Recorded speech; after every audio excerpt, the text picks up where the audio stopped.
Hello and welcome to Scrolling with Ceazor. Today is March 31st, 2026, the last day of March. Get ready for tomorrow. Tomorrow there's going to be tons of shit posting going on as it's April Fool's Day and people will be saying all kinds of stupid shit on X and we'll see what happens. But anyhow, today is a normal day, the day before the crazy day.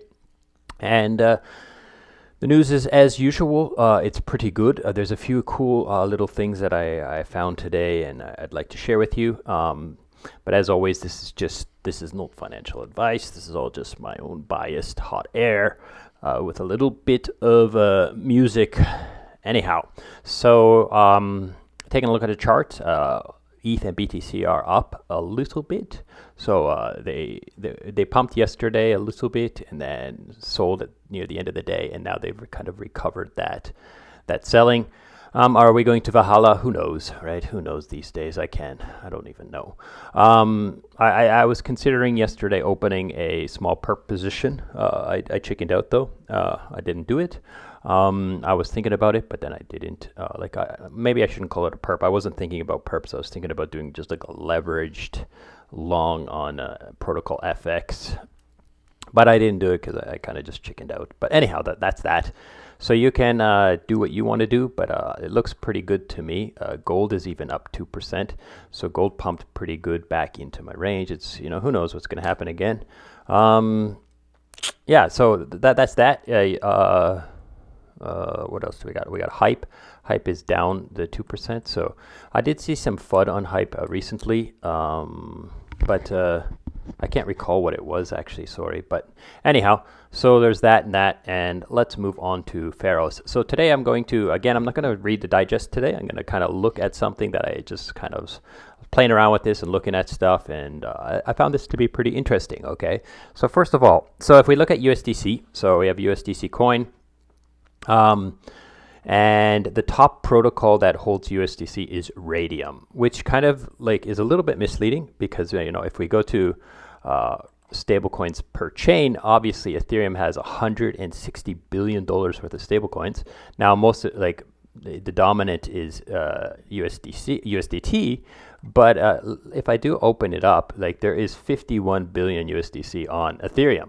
However, the thing is about what makes this different, like why is the top protocol Radium then, which is the Solana protocol, is because there's not much opportunities. There are not many options for your USDC to go to on Solana. It's a very privileged ecosystem in that there are only a few protocols that have any relevance on the chain, and Radium happens to be one of them. Now, I'm not able to actually look in here and see how much TVL Radium has in USDC versus how much Curve has or Uniswap or whatever like opportunities there are on mainnet, but on Ethereum mainnet, but I do think that's interesting to think about. Okay, so like don't just look here and say, oh, Radium's the biggest holder of USDC, so it's the most important place for USDC. I would say no. Like there's 3.9 billion index TVL according to this, but that doesn't mean like that's all on Radium. It's all over the place. Okay, but anyways, I thought that I would share this and share this thought that comes across and just kind of create some more transparency and just like for people to think about these things in a bigger picture and a wider lens. Okay, so let's move over to the tweets. But before I get into today's news, I want to talk a little bit about this. Okay.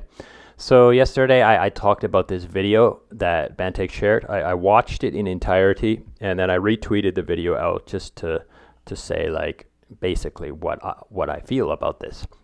This was news to me. I didn't know that like there was this thread here by Xerox not going to make it, basically saying that what this video says. So this video is basically a regurgitation of this thread. And so I retweeted it and I got attacked by this guy, Bobby, who is calling me a retarded. I don't even want to say it out loud because it's, I've repeated it a little bit, but I'm not going to say it on on the podcast. So anyway, so he's calling me retarded, and I'm like, yeah, that's, you're attacking me, but you're not really defending yourself. And I spent some time talking to these two guys and asking them questions about the project and like why they believe Miladies is worth it. My point here is pretty straightforward. Like, I don't see the point of it. I have never seen the point of NFTs. They say it's for culture, but I don't really think there's much culture to it. Like, it's just an NFT. Like, what is the culture? What is the purpose? I think I articulated it very well down here. I said, as far as I can tell, cultures have goals to the propagation of people and their ideals. What are the ideals of Miladies? What do they hold belief in?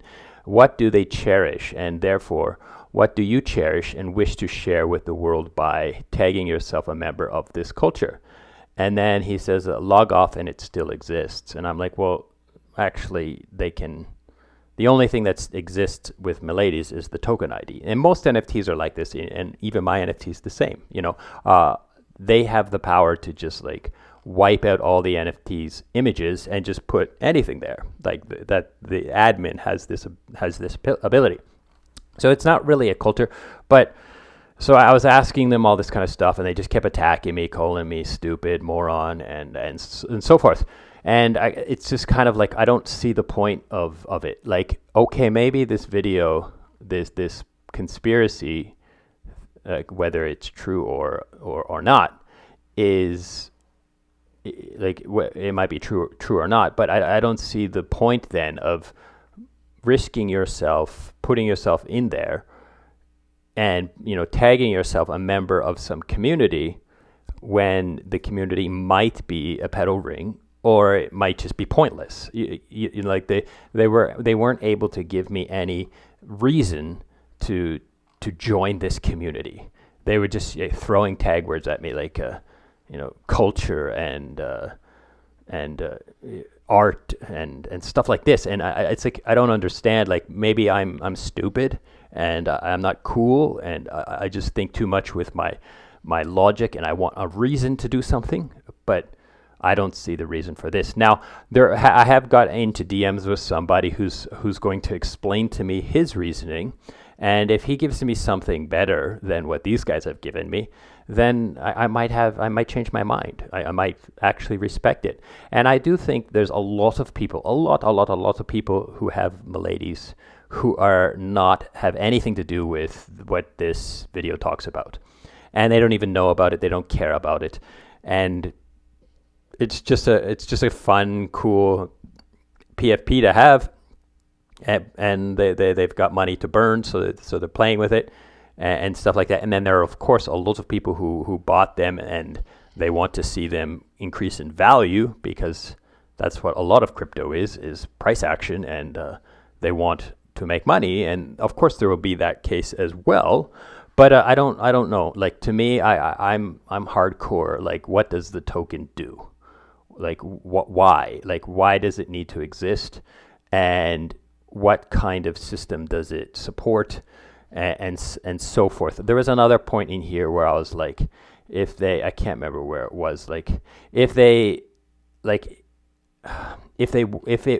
like to help people, then it should be smart contract coded to send those funds to destinations. Like I was talking about the royalties, but it's not the case. Like, the royalties still go to the admin, and he still gets all the money from trading fees, right?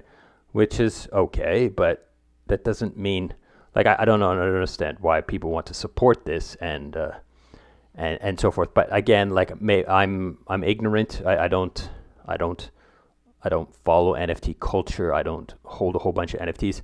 Of course, if you go to my wallet, I do have NFTs, and I did buy them. They were super cheap, and I liked the art and some of them. And I do have some of these, like, what do you call them? These, I can't even remember what they're called. The idol NFTs, but they made sense to me. They had smart contract coded APR. Mind you, the things got hacked, and they're worthless now. But the idea was sound, and it made logical sense to me. that they were backed by Lido staked ETH, and the Lido staked ETH yield went to, there was like a flywheel inside these NFTs, which made sense to me. Okay, anyway, so that's that. I think we're good. We can move on from that. And if there is anything new, if anybody does come and tell me that, like, tell me a reason, then maybe I'll change my mind, and we'll see. Okay, but I don't want to dwell too much on it. But you can dig deeper into this, and I probably shouldn't open this can of worms, but I did, and I kind of regret it a little bit because I've always been pretty neutral on most things. And this is kind of not my wheelhouse that I kind of stepped into and said something out loud that, kind of raged these people a little bit. But anyways, moving on. So here we have DeFi Warhol. He's talking about credit cards, crypto credit cards. And I think it's pretty good. Like, I kind of like this idea. I'm a little bit hesitant in the sense that, like, I wish we didn't have to, like, support Visa. But I do think Visa and MasterCard credit cards are the best way for us to kind of onboard retail and kind of play with TradFi in a friendly manner. Like, it's way better than us trying to replace them completely. If we support crypto cards, then they're more likely to support the ecosystem and to build and to expand the ecosystem. And that's good for everyone. It's good for them. It's good for us. Now, there's still a little bit of waste because Visa does have all its fees, and you are kind of wasting money and, increasing the prices of the products that you want to buy by using these things, because now you have another intermediary, another person in the middle taking a little cut of money on your transactions. So it's not just Visa now; it's also all of these protocols. But I do see, like as this chart shows, there's a pretty substantial growth in the use of these credit cards. The dominant one being Red.Pay and EtherFi, with like 370 million and 60 million respectively. And then, they kind of taper off downwards, but it's still super cool. I do think it's pretty good. And now that the person says, where is our boy Holy Held card? So I guess that one's not on there, not on this dashboard.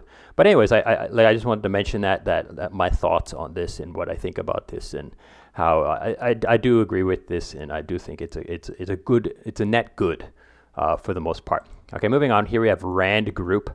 I'm not sure who these people are actually, but this tweet came across my thread, and I thought I would speak on it. Okay, so 4 years of ETH killers discourse, hundreds of L1s and L2s, right, launched, billions of VC funding, and Ethereum went from 60% TVL dominance to 57%.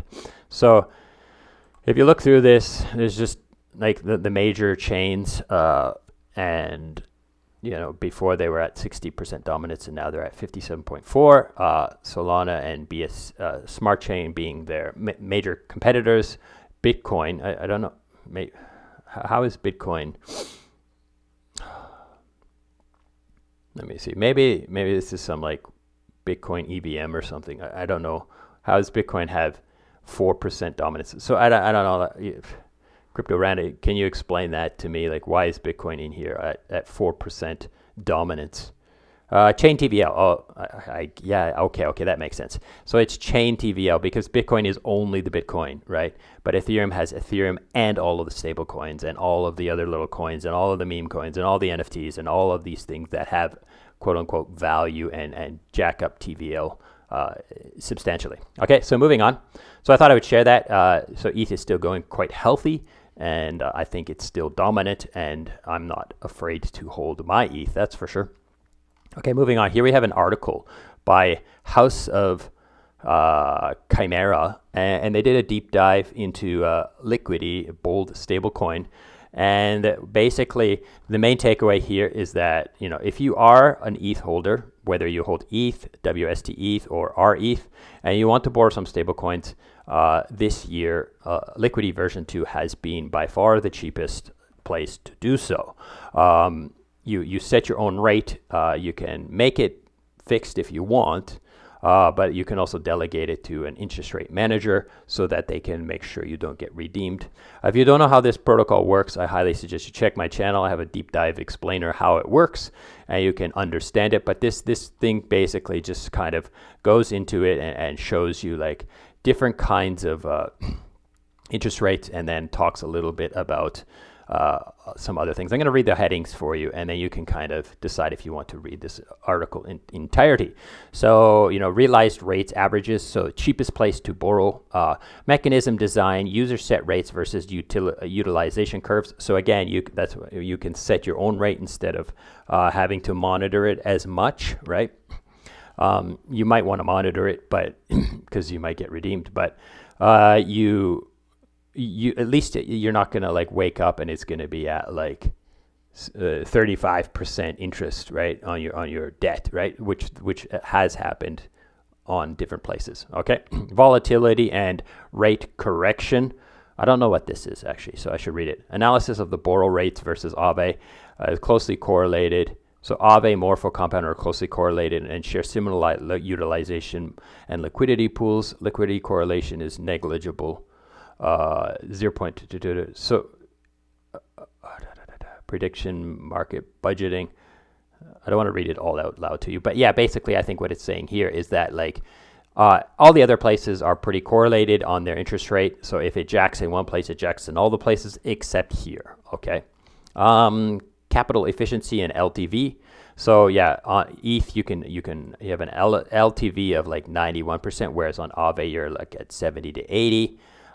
You can with the LSTs you're at like 83% LTV, whereas 66 on Spark. So it's more capital efficient. You can borrow more stablecoins versus your ETH on this, and you're less likely to get liquidated. That's basically the case. Okay, so you can read through this and check it out if that's something you want to do.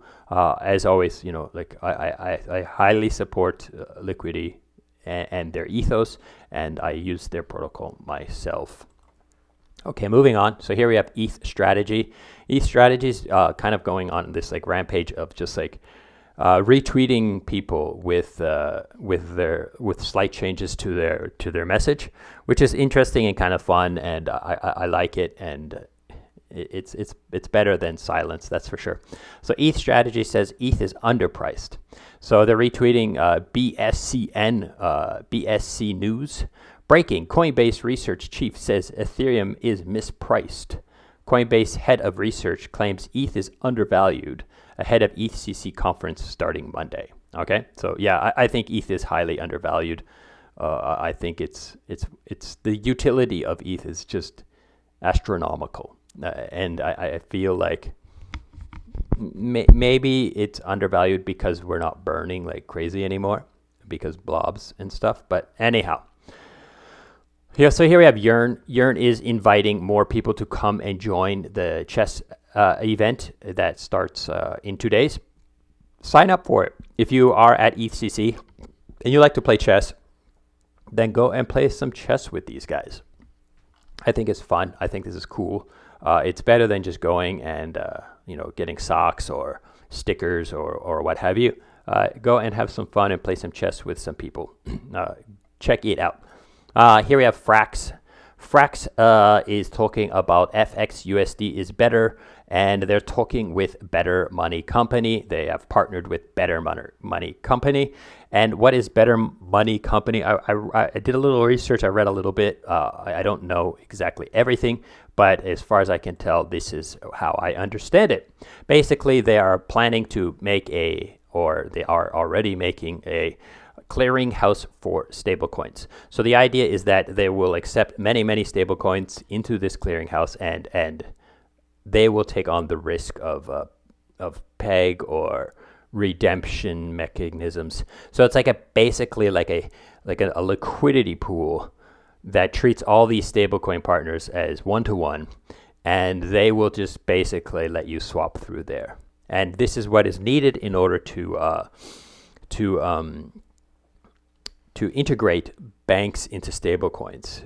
That's what they're saying. Okay, so banks want to know that like if they're holding FXUSD, they can get USDC at 1-to-1 no matter what, right? And that's what this Better Money company is planning on doing. It's like a liquidity pool with like hard coded stablecoin values, but like it's fantastic for arbitrage, and of course they're going to have risk parameters. Like they're not going to allow all of that stablecoin to go through there. I would assume they're going to have some risk parameters, and it's probably KYC as well, and so forth. So you can check it out, but I think it's an interesting idea. Now, of course, you can't depend on this for your peg, but this is a tool that'll help maintain peg, or it'll help institutions kind of go on chain with a little bit more confidence in their exit route. Okay, so check it out. Check out this Better company and dig a little bit deeper and find out if that's something you are interested in and want to support or look at or learn about, and so forth. But I think it's interesting. Okay, so here we have Hey Anon. Hey Anon as integrated Jupyter perps into their agent code base. So now if you have an agent, you can connect him up to Hey Anon, and now your agent can trade perps for you. Whether that be, you tell it how to do it, or you give it the instructions and it trades for you. That again is kind of outside my wheelhouse and outside my expertise. I don't even run a Claude agent or an agent right now on any hardware in my house, and I'm definitely not going to install it on my main use computers and so forth. I would have to buy an isolated, siloed instance for it. Yesterday I was talking to a normie friend, and he works for an insurance company, and they're trying to get all the workers to start using AI, and there's a lot of pushback from those people. He specifically is pretty liberal and anti-corporation. He doesn't like corporations and billionaires and stuff like this, and he's against it because there's a lot of risks, and he only uses one computer, and he's like, I don't want to put AI on my computer, like it's scary, like he said, he quoted the idea that like the AI bot would blackmail the CEO to keep itself alive. Like if the CEO threatened to turn off the AI bot was, well, if you try to do that, I'm going to immediately send your wife all of these like emails that you're talking to some girl, right?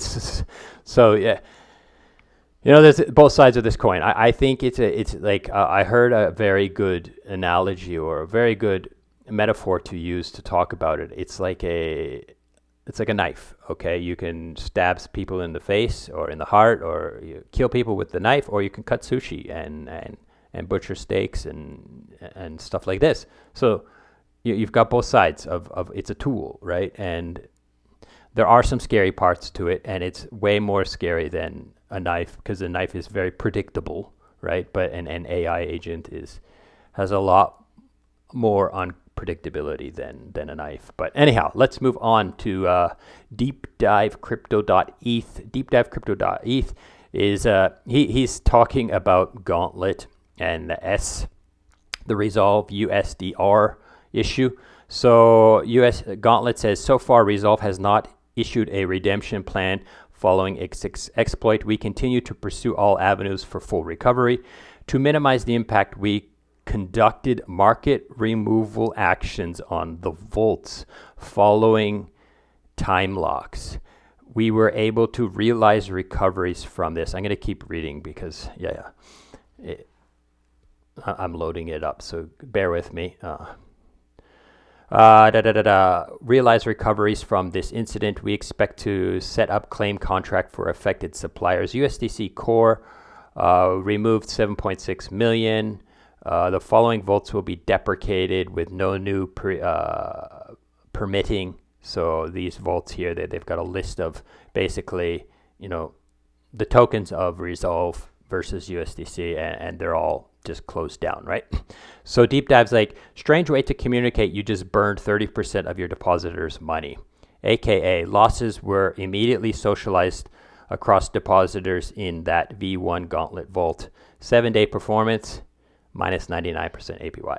So yeah, this goes to show that who has actually been damaged by this Resolve issue, the Resolve protocol or outside people. So this is like people who had deposited into these Gauntlet vaults. They had deposited USDC. They didn't do full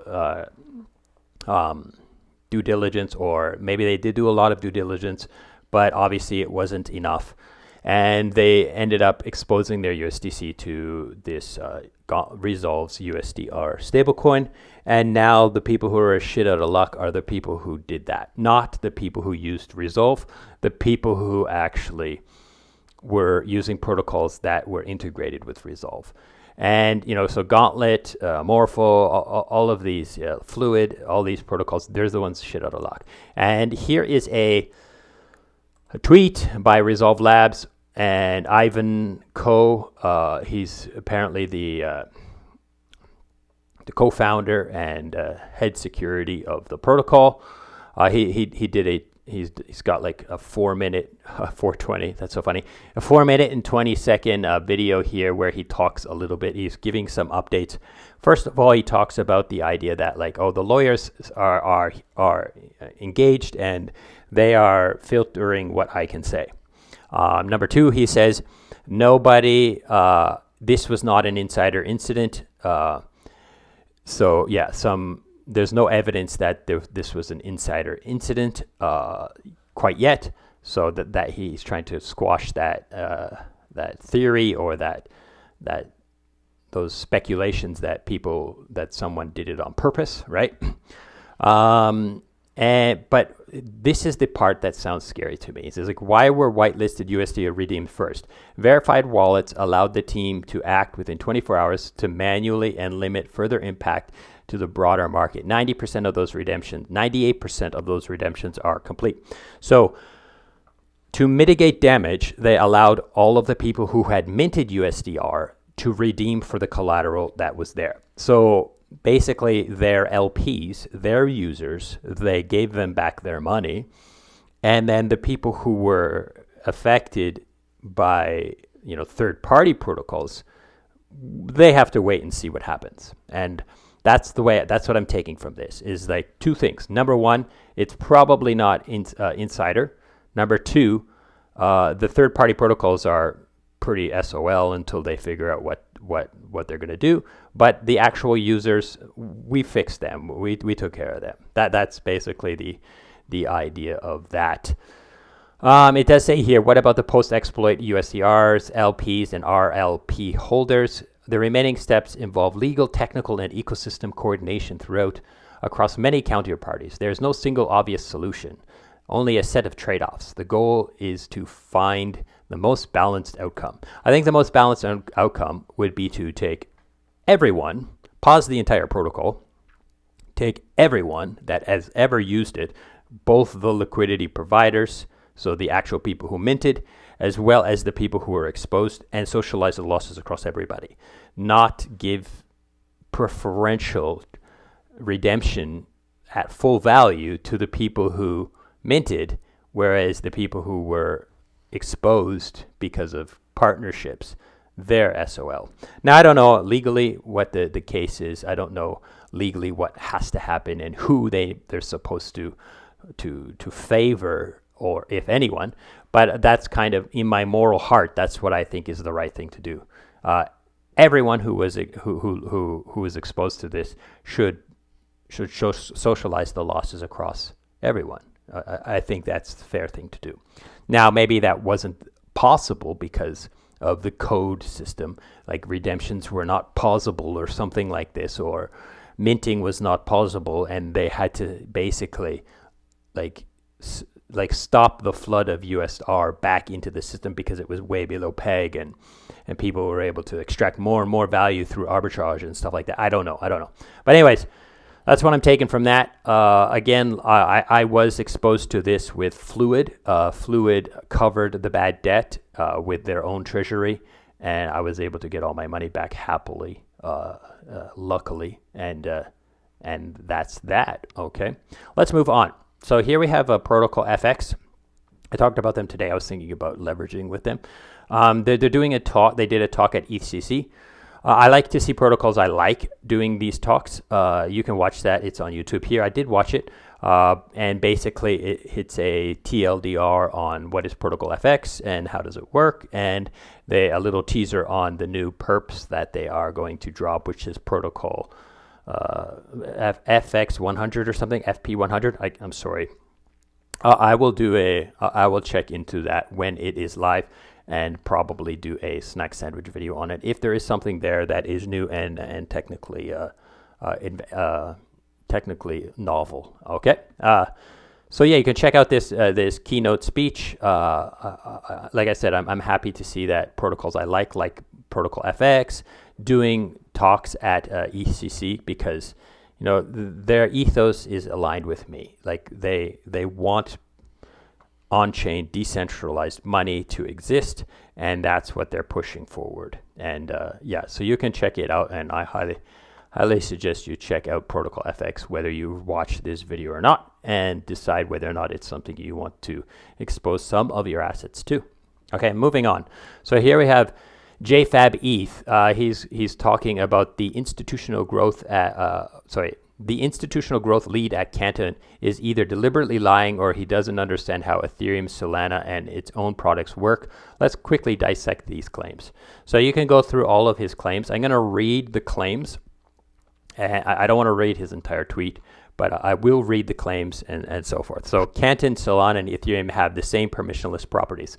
Obviously, that's not false. Obviously, that's not true. Okay, in order to run a validator on Canton, you have to, you need permission. It's as simple as that, right? And there's a lot more here. Validator access broad network infrastructure requires sponsorship, approval flows, IPs, and SV sponsors. Okay, so claim number 2, only one has privacy required for capital markets. False. Ethereum and Solana, privacy is supported via smart contracts enabling third-party verification so validity proofs, encrypted mempools, app layer privacy. On Canton, what he's calling privacy is just access control. Okay, it's a trust me bro privacy. Number 3, institutions will start where liquidity is deepest and friction is lowest. Correct. In principle, precisely why liquidity lives on Ethereum, L2s, and increasingly on Solana. Canton is institutionally distribution agreements. Okay, and only Canton can measure success in trillions. Sure, trillions of internal ledger weight of value, permissioned environments, and so forth. So anyways, I want to speak broadly on Canton and the idea of this. Now, what Canton is bringing to the table is they're attempting to bring TradFi, to plug TradFi more comfortably into crypto, which is a good endeavor, which is a good goal or a good ideal to try to do. Now, whether they're doing it in the right manner is questionable, right? They could probably do things in a better manner. Yesterday I shared a article that Gabriel Lexnode produced, long stuff about this and what they're doing and how they're doing it and why it is wrong or why it is not ideally designed, okay, and so forth. And you can check that out. But so Canton, back to my point is that Canton is trying their best to build something and bring eyes and bring liquidity into the ecosystem in their own special way. Of course, they're doing it for financial gain. Of course, they want to make money. There's no question of that. But at the same time, what JFab here is doing, he's not trying to FUD Canton because he wants his bags to pump. He's just trying to create transparency so people in the space, as far as I can tell, I could be wrong, but so people can make educated decisions, so people can have the correct information and make decisions about it. Like it's great to like throw buzzwords and say like institutionally compliant. Our chain is institutionally compliant, but it doesn't mean it's it works. It doesn't mean it's the best design. It doesn't mean we can't do better. Of course we can. And that's the kind of the point I think that JFab is trying to distill on people, is like, don't just listen to the buzzwords. Understand what the words mean and verify whether or not they are true. And then also, I should follow him, and whether or not they are true. And then, if you can't do that, then at least we've got people like JFab here trying to help people with this. Okay, so there you go. So JFab. Moving on, we have Millie, Lamb on the Brink.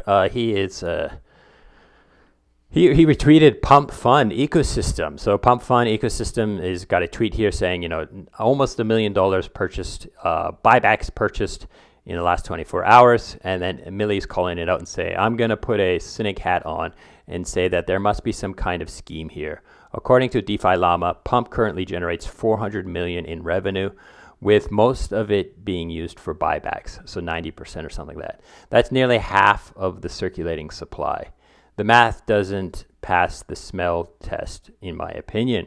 So why isn't this thing pumping if they're just constantly just like hammering it with like hundreds of like millions of dollars every day? Just like, this is almost $1 million of buybacks in one day. Why is it not pumping?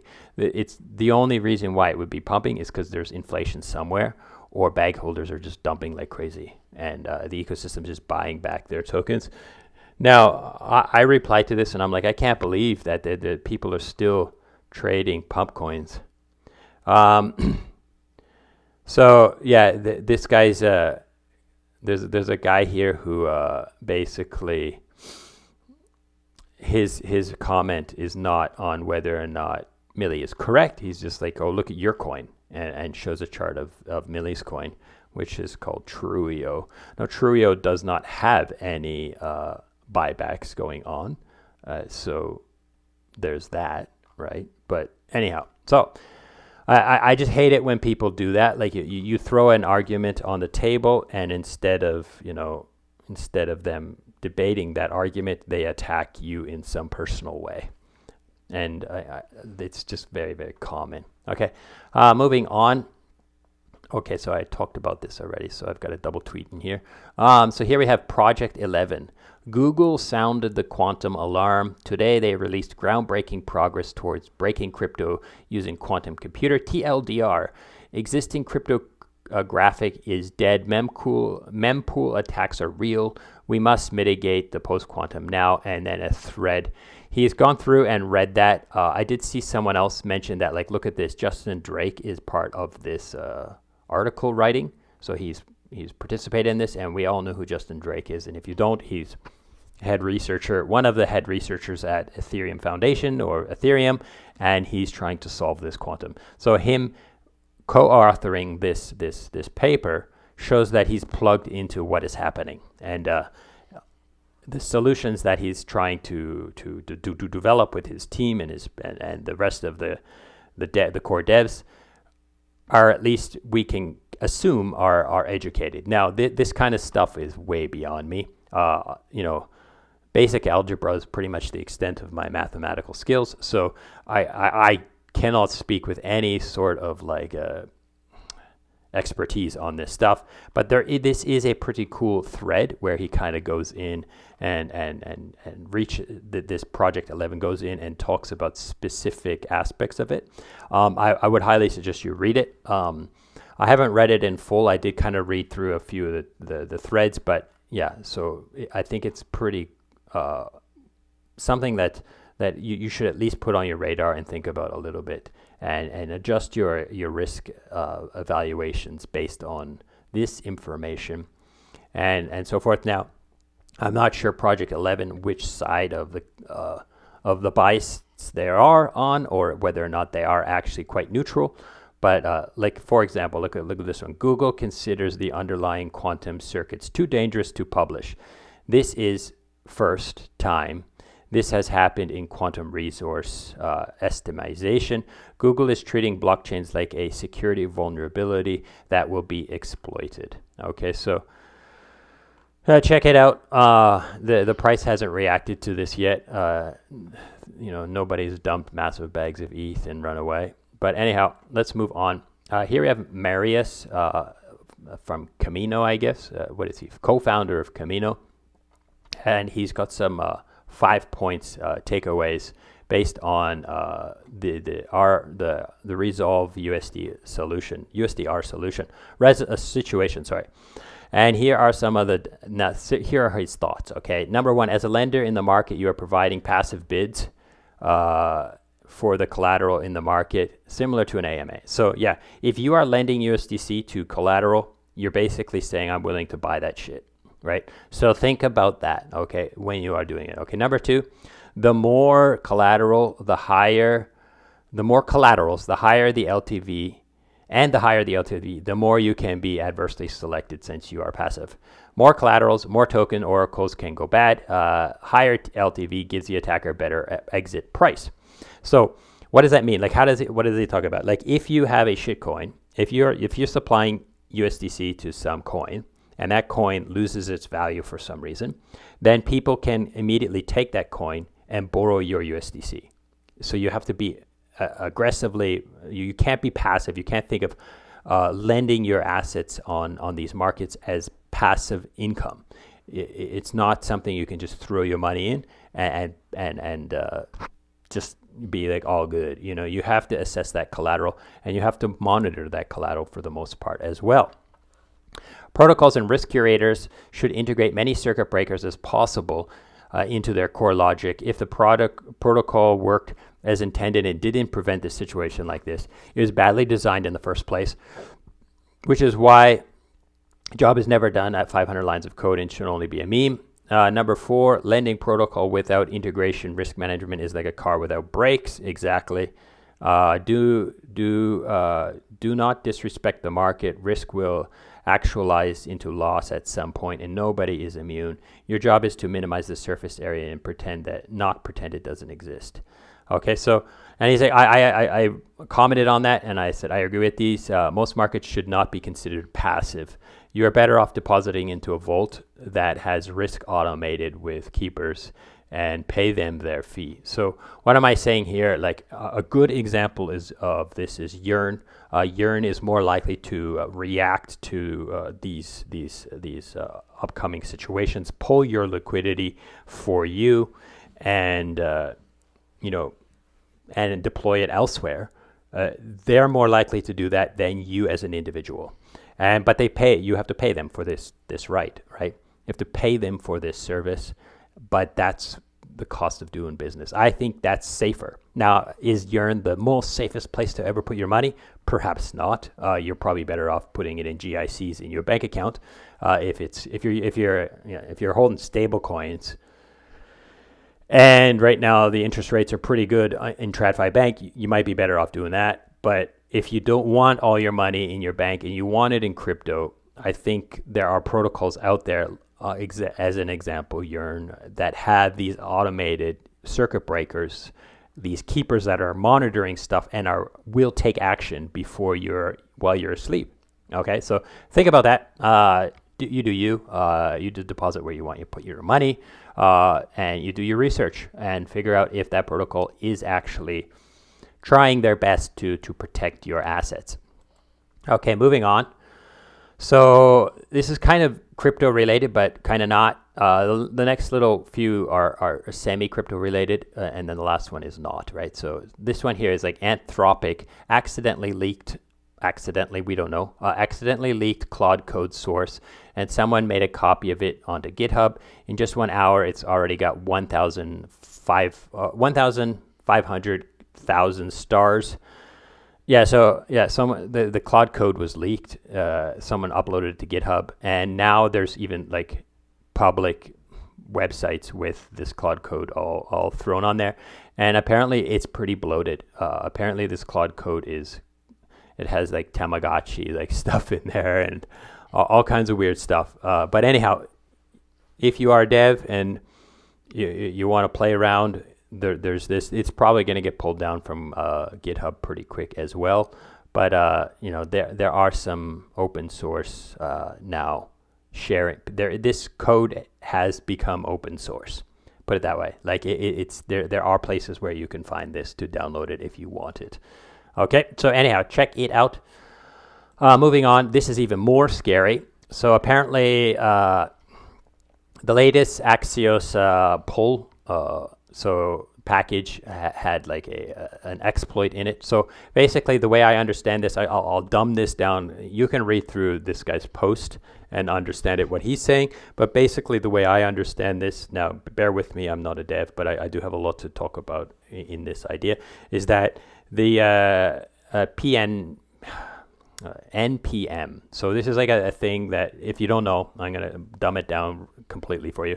This is a thing that people use. It's like a compiler type thing that people use to build front ends, and that they can then use this to build the front end, test it on their front, make sure it works, and then deploy it to the internet, to some like hosting service, and then you can access the front end. But when a dev develops a front end, first he's like building it on his computer, and then writing the code and doing stuff like that, and then he's gonna build it on his computer like locally, and then he can test it and use it locally, and then if everything looks good, then he can send it to the website, and then everyone can use it. Then it's public, accessible on the internet. So that's really dumbed down version of what's going on here. But so people are constantly downloading these packages. These devs are downloading these packages because new ideas come, new security things, new features, and all this kind of stuff comes down, and they download these packages and they install them on their computer. So what this has done is somehow one of the devs that works for this, the NPM devs, basically got hacked or something, and they put a Trojan into this update and sent it out and made it downloadable.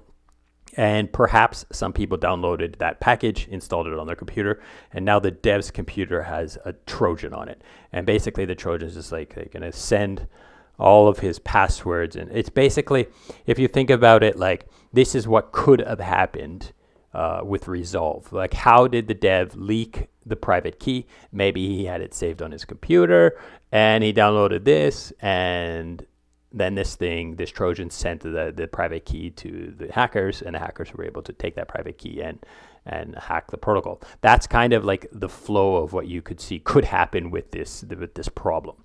Now, did it happen to anyone yet? We don't know. No one's going to come out and say, "Oh, I downloaded that package," right? No one's going to come out, but be careful what you're doing, and this is pretty scary.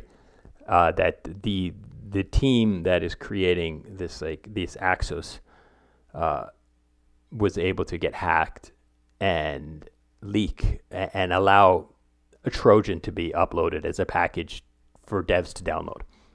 So think about that. Okay, so scary stuff. Now this is not like some front end is exploited, or some front end is a phishing link, or some front end has a problem. This is more like a dev focused, targeted attack where they're trying to get the information on the dev's computer, not actually like screw up a website where you go and click buttons and you as a user. So if you are not downloading these packages, your computer's safe, but the protocol who did download it, you have to question whether or not that devs had good security set up and didn't have stuff saved on his computer that can compromise the protocols. Okay, so that's kind of what's going on there. Okay, let's move on to real world stuff. Here we have Larry Flink doing an interview. He's talking about, so let's read what the TLDR says here. So Larry Fink says the woke era was a failed experiment. So if you listen to him talk, it's kind of, there's goods and bads. There's some good parts and some bad stuff, like pros and cons of what he says. Okay, so first of all, he sounds like he's being logical and he's being critical, and he's like, yeah, that we were very, like, he uses the word pendulum, and he's like, we were very far on the one side of the pendulum, and now we're in the middle, and as BlackRock, we are we are in the middle now, and we are not promoting, the woke agenda or anymore and stuff like that. So that's kind of cool that, like, such a huge company can be like adaptable and not stubborn and critical to what's going on. But what he says is, why was BlackRock so woke, 1 or 2 years ago or whatever? And he's like, well, that's because that's what our customers wanted. So it's like he doesn't have any integrity. He just cares about the fiduciary rights. Now, that's maybe his job. Like, legally, his main priority is the funds that have been given to him, and protecting them and using them as his clients want, right? That's his, but it sounds like he has absolutely no morals at all. Like I'm not saying being woke is immoral. That's not what I'm trying to say here. What I'm saying is he is the pendulum. He will swing anywhere on that pendulum as long as the money is flowing into his BlackRock. So that's what I take away from it, which is terrible. I made it sound really bad, but I think you can kind of agree with me that, like, do we want one of the most powerful men in the world? Like, he's financially probably one of the most powerful men in the world, at least in the public-facing sectors. There are some really, really rich people that are not public figures who have insane amounts of power, right? But this guy is right out there in front. He's got tons of influence. He's got a massive amount of money to swing things, and he's got no moral compass. He's just like willing to do whatever his money asks him to do, within legality, of course. He's not going to commit crimes, right? I would think, right? But it kind of goes to show where these people sit, and that. So that's it for today. I hope this has been interesting and useful, and thank you so much for listening, and goodbye.